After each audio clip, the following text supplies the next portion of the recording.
Hello everybody, welcome to my channel. I'm Stout Dad, for those of you that don't know. And if you do, you're a liar, because that's the first time I've said that. So today, I have decided to work on my 3D printer. I replaced the hot end with a full metal hot end and the filament pump, or whatever you want to call it. I've replaced that with a metal one. That's right there. I've already done it. This video, we're going to go over that and all the things that I learned, and how big of a difference it made, which was pretty shocking. I'll just show you a glimpse of what it looked like before. This was before I put this stuff on. So let's get into the video, and I hope it helps you, and hope it makes you want to upgrade your printer, because I think it'll blow your mind. Let's get into it. So this is my first video with my 3D printer. This is my Ender 3 Pro. And the other day, I decided to start a print and then leave, which was genius, because it got filament all up in this thing. I got 99% of it off, but it keeps failing. Heating keeps failing, so I decided to replace it. So I got one of these. I might put a new element on, but we'll see. And also, I decided to get a new feeder, so planning on putting those on. And also I got a ruby bit because it really wasn't that expensive. It was like 25 bucks. First thing I'm gonna do is I'm gonna put on my new heating unit. So let's take it apart and we'll go from there.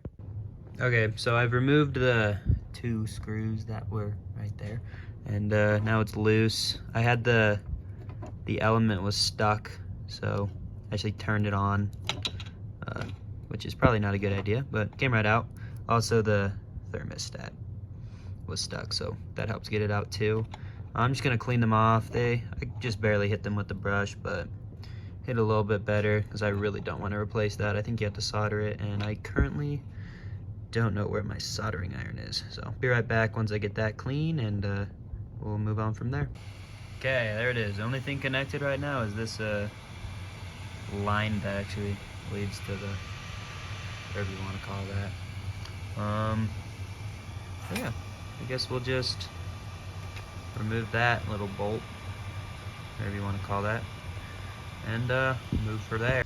Okay, so yeah, I removed this part. This is what actually holds the tip from this, because this is connected to it for some reason.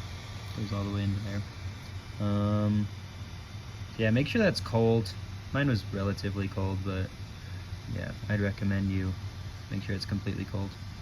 And keep going on removing this line. Doesn't really matter what I do to it because I got a replacement one, but here we go. Yeah, just a note, this actually goes all the way to the end of this, and you know, as you can see, that isn't a very good idea. So you just have to pull it really hard. Don't be scared, because that's what you're supposed to do. But yeah, so since I'm removing this tube, I'm just gonna cut it out, go all the way up here. We'll probably remove that tomorrow and do that tomorrow, but I think we can do the actual tube right now. So I'm just gonna quickly remove that and start moving from there. So I've unscrewed it. It kind of just unscrews from there. Looks like that. Got a random like gasket or something. Can't imagine why. Sorry, I'm really bad at cameras. Can't imagine why, but there's a gasket there. That's how you know which side goes into that. I don't think the other side had a gasket. No, it didn't. Interesting thing is that this part actually spins freely. It's like a little plastic bearing of sorts. So unscrewing them is really easy because you're not twisting the tube at all. It just spins in there. So that's a little note. Don't be worried about that because it just spins however it wants. So this is the kit that has the new tubing in it. Looks really long. Might have to trim it. We'll see. So yeah, I'm just gonna start putting that together so we can finish putting in the heating unit. So the next step says to actually put the thermostat in. Going to the video, I had to look it up to make sure I did this part right. I didn't see a screw in the kit, so I'm just gonna use the old one, which it fits, so that's good. So if you lose that or it just wasn't in there, then you're good. You can just put that on. So we'll just plug the actual thermostat in there. I'm not very good at recording and doing stuff, so I'll just do that, and then we'll put the heating element in, tighten that up, and continue from there. So I've got that in there. I really put the thermostat in there as far as I could, because when I was taking apart the old one to clean it, I noticed that if you don't get it in there very good, the machine doesn't like it. So try to get the thermometer as deep in there as you can, and then tighten the screws pretty tight. You know, these are wires you're crimping down, so don't go crazy on it. Don't pull out your impact driver. Then we're gonna put the heating element into that hole and tighten it up with the little set screws or whatever, and yeah, we'll go from there. Okay, so I put the heating element in, and I gotta say, these screws kind of suck. You could easily strip them, and this thing's made of titanium, I believe it said. So it's hard to bend. They definitely could have put better screws in there. So when you're putting it in, be careful. Make sure the Allen wrench is all the way in before you start turning it. You need to get it tight so it doesn't move at all. So yeah, just be careful with that. I feel like that could easily completely destroy this until you had to buy new screws, and that's kind of a big pain in the butt. So continue to the next part. Okay, the next part of it is putting this thing in. It's like a little, I don't even know what you call that. And you're supposed to screw it into the end of this. It looks like the way the wires are bending up is the side you want to put it on. So the way I've oriented my wires, the other side of the screws. So we'll just put that on. I think it said 7mm is what you use, which I assume is the wrench that it came with. But that also might be for the actual tip. So I'll try that, tell you if the wrench fits or not. And then I think we're gonna start actually putting the heat sink on, which is pretty exciting. And so we'll continue from there. So this wrench does tighten it, so I guess that's 7mm or whatever. Don't mind my filament bin. So now that's in there really tight. I would assume that you just get it as tight as you can with the little wrench. I can't imagine you could strip it, but just get that in there. Then I assume next we're gonna start putting the heatsink on. So next it says to put this on. Yes, this is a ruby one. Isn't that so freaking shiny and pretty? Let me just say, if the girl you married doesn't take this, she ain't the one. If she doesn't want a filament ruby, she's not the one. So put that on, tighten it the way you normally do. I'm assuming this wrench fits.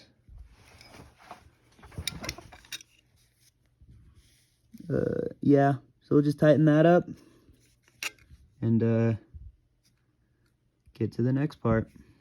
So the interesting thing is the next part you do is you actually install the heatsink to the frame. You don't hook it up to the element. So looks like you put the black part on top. Wow, this thing feels awesome, by the way. Let me get in frame. This thing feels nice. For $50, I'm glad that it does. So we're just gonna put that right there, and probably increase the Z-axis so that it's a little easier to reach. Okay, so we'll throw the heatsink on, and probably about done. I got it fastened on there. It's nice and tight. Still feels awesome. Also, I realized that there are more set screws, actually. I think that is what would actually go into here. Oh, maybe not. Yeah. I don't know what those are for. Oh, that's for hooking up to that, which I assume holds on to this. So there's the little screws. Those things are tiny. Also look kind of bad. I should probably put better screws in such an expensive thing. But yeah, we'll just plug that into there. Yeah, like that. And I think we're pretty much done. Not that I'll be able to use it today, because I had to remove that, but yeah, let's put it together. Okay, so yeah, you just put that little screw into there, and this into here. I haven't tightened it yet, that's why it's sticking out so much. But yeah, that's all you do. Spins right now. I wonder if it'll stop doing that. Turns out, I think he called it a grub screw, which is a funny name, I think. So yeah, I'm just gonna tighten that. Maybe straighten it up a little bit. Oh yeah, that thing doesn't move a whole lot. I'm really not great at this whole camera thing.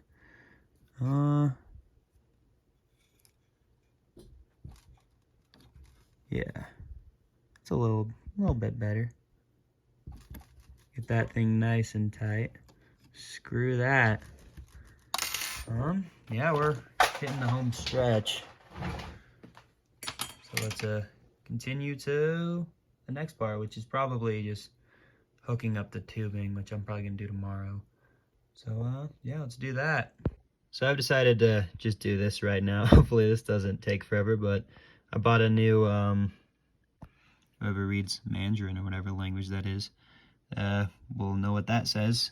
So we're just gonna put this together. This manual is English. This manual is 1 page, which is a decision they made. So I guess we'll just kind of dive into it. Yeah, I guess we'll start by removing this. I'm assuming you just kind of loosen all of the screws. Maybe remove that. Put that somewhere. But yeah, I'll remove that real quick. I doubt you'll need help doing that if you're watching this video. So let's remove it and start putting it together.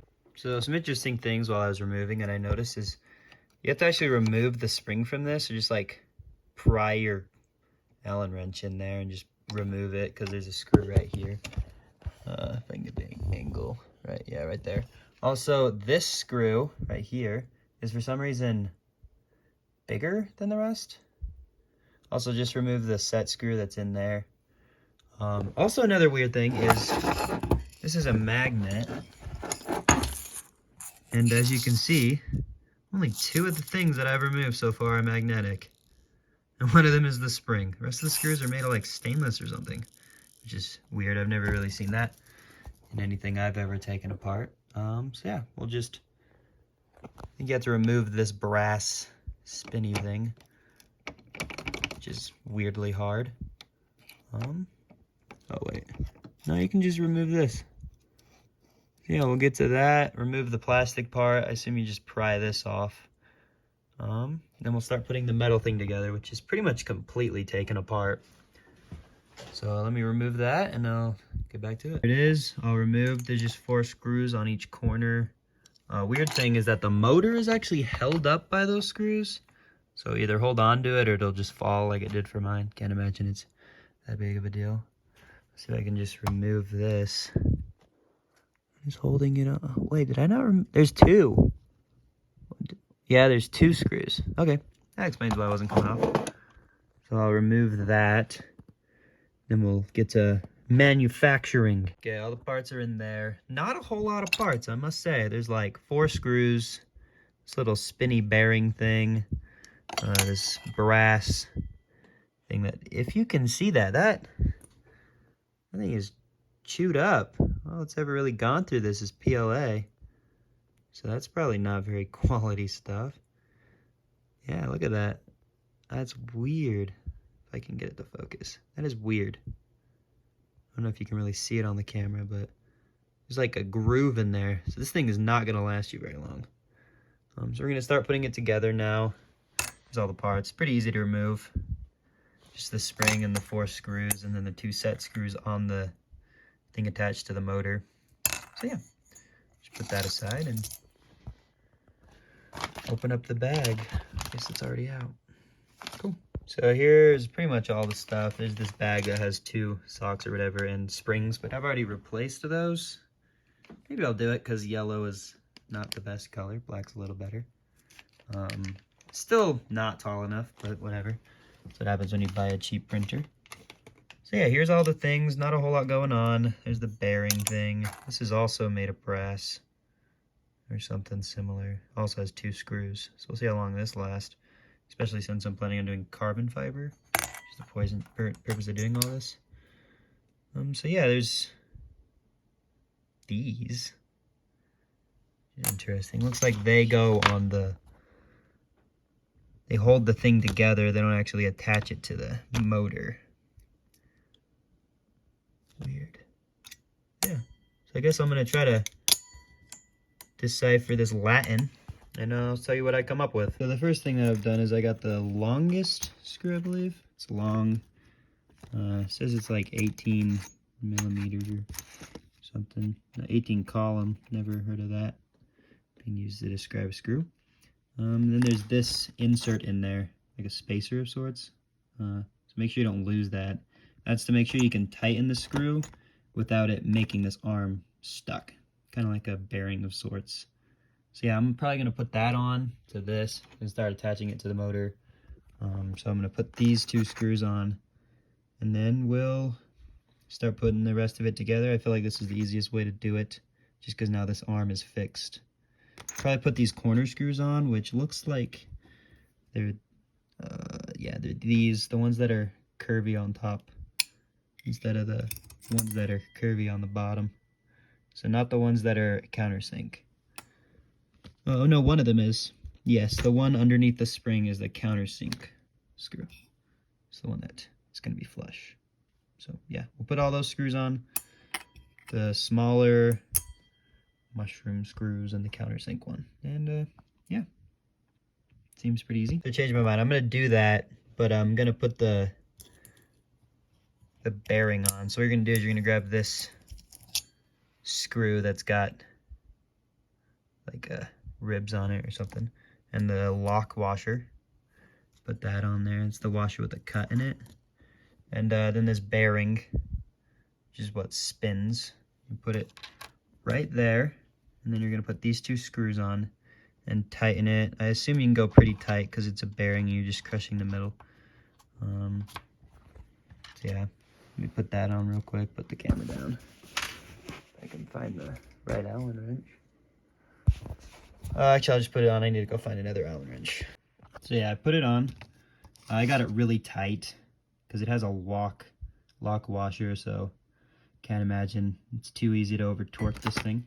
And the Allen wrench I ended up getting was a 2.5 millimeter, because I don't have that. The person I bought this from didn't give it to me. So yeah, you just get that really tight, put the 4 screws in, make sure you got the countersink one in that corner furthest from the outlet. And so I'll put that on, and then I guess we'll finish this up. It's not very difficult. Okay, so sorry about the thing. I had to hook up a power bank because my phone's almost dead. So 2 things I learned was while putting this on, put that screw first and that one. I just lined this screw up really well, so you'll be able to do it first try. And also this screw doesn't seem to be really doing anything. I don't know if I put the wrong screw in or not, but oh, maybe it is tight. Never mind. Yeah, that is tight. Didn't feel like it was before. So yeah, now we've put this screw into the bearing and then the 4 corners, and now I think we're gonna attach the, no, we'll do the spring, no, yeah. We'll put this on. So it's just 2 set screws. Yeah, we'll put this on. This is just 2 set screws, and you put the set screws on the top. So orient it like that. Yeah, put that on. Okay, so I got it on. Once again, 2 things. You have to set the height. It doesn't set it for you. So hold it up while you're putting it on. I tried to put it, I don't think it matters much, but somewhere in the middle. Make sure that it's not lower or higher. And also position this to where you can easily get the wrench in on this side, and then grab some channel locks or something and twist it so you can get both screws, because there's 2 and they're right next to each other, which is also a decision. And I couldn't really figure out a better way to do it. So yeah, just position the motor in this way by sticking the Allen wrench in and turning it, which is easy as long as you got your steppers off, which you should. And then yeah, just tighten it. And yeah, make sure it's not too low. Next is the spring, which is probably the most confusing part. So I'm probably gonna do a step by step or something. Yeah. Start putting it on, and let's go. So first thing I realized is you want to get this female bolt screw. I don't even know what you call it. It's like a bolt. A nut, I guess, would be more accurate. And then this screw. And this screw goes on this side of it. And then you tighten it on. I don't know what you're supposed to grab it with. I guess just, it's again, some channel locks. So we'll put that on. And then I would love to know what that is. 7 is the, okay, I'll figure this out. I'm assuming this is how this goes. If not, no, the bigger screw. Flip it up. Yeah, so the bigger screw goes into this, it looks like, which is very tight. So you're definitely gonna wanna grab it with something. And then we'll grab this guy. And yeah, he fits in there, frick. Best thing about them being non-magnetic is when they fall into things like this, you have to figure that out on your own. So I'm gonna grab that. I'm assuming the smaller screw goes into there, bigger screw goes through here, and then you just put the spring on to tension it. Cool. Okay, so I ended up actually removing this because it was in the way, and the screw was magnetic. So was my Allen wrench from touching my magnetic tray. So it was actually not that bad to remove, but maybe put this on before you put this on. Maybe make it a little easier. So now we're gonna put the 2 other things, if I can find them, on,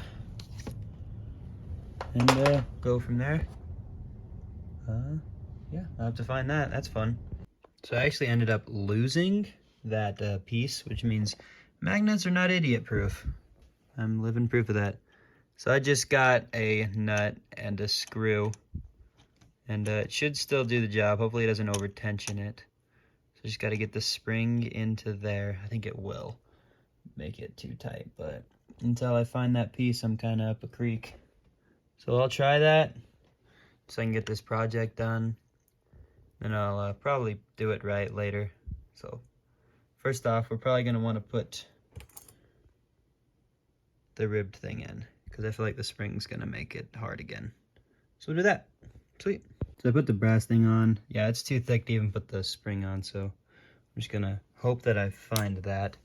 And next thing is we're going to attach the tube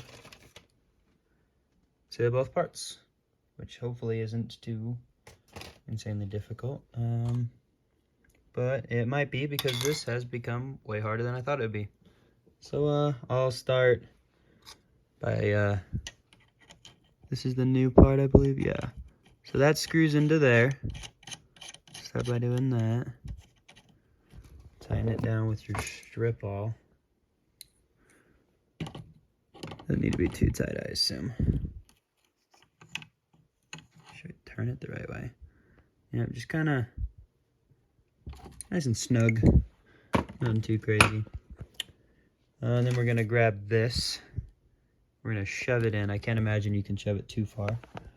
Put this down there. Yeah. You just kind of shove it in. It's like those shark biting things they use in plumbing. You pull it, push it in, it doesn't come back out. And then we just, I imagine, shove it straight into here. This is really long. So how I'm going to test to see how long I should make is I'm going to move it all the way over here. And then all the way up to the top. I twist in this. Maybe I can just push, yeah. It's a worm gear, so you have to do it like this. Oh, wait, no, this all moves together. I'm stupid. So yeah, you'll just trim it. I'm probably going to trim it to the same length as this, because I didn't find any problems with that. So I'm going to trim it real quick, shove it into there, and then I think we're done. I can finally go to bed. So yeah, I cut it about the same length. I ended up using these, which was not a great decision, but it crimped it shut, and I just shoved my knife in there and twisted it, which opened it up a little bit, and actually moves pretty good in between there. you can see. So yeah, if you cut it and it kind of crimps shut, just shove a knife blade in there, twist it, and I don't feel anything. Seems to be pretty well opened. Let me just make sure it's all good, and then I think you're just gonna shove it in there, and as far as it goes, all the way in. It needs to go to this part of it, which is weird, but that's how you put it in. You don't just barely put it in. You go all the way in, which is a great way to live. Okay, so I ended up recutting it without that because I realized that we're having hot plastic in there and might get into the crack. So I actually used this and I sanded it a little bit. So I guess that's not really focusing, but I guess I could get a little bit closer to 90 degrees. So yeah, just try to get that as 90 as you can.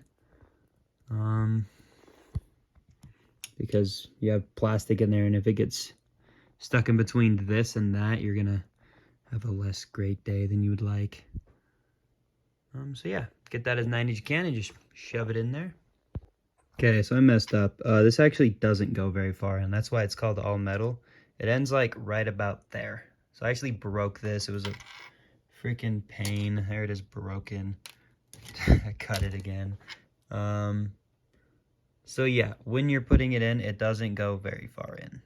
Be ready for that. I thought it would go further. Yeah, that's why it's called all metal. Makes a lot more sense to me now.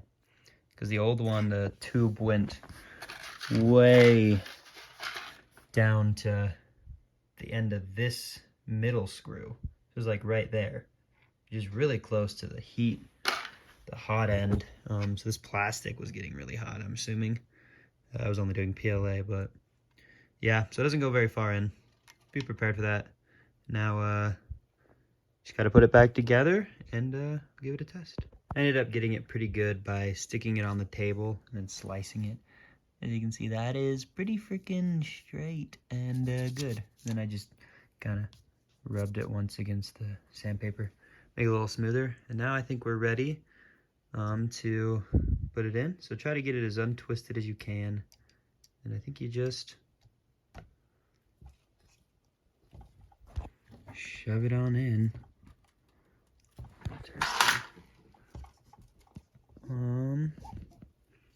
Okay, I'm wondering if it doesn't fit with the original one, but it looks like it came with another one. There it is. So if this doesn't get in, I'm gonna try putting on this other one, which might be thicker. So let's do that. Okay, so we got this in, this all together, except for the spring. Position the wires this orientation so it goes up with the tube like that, and then you just throw this on and you should be done.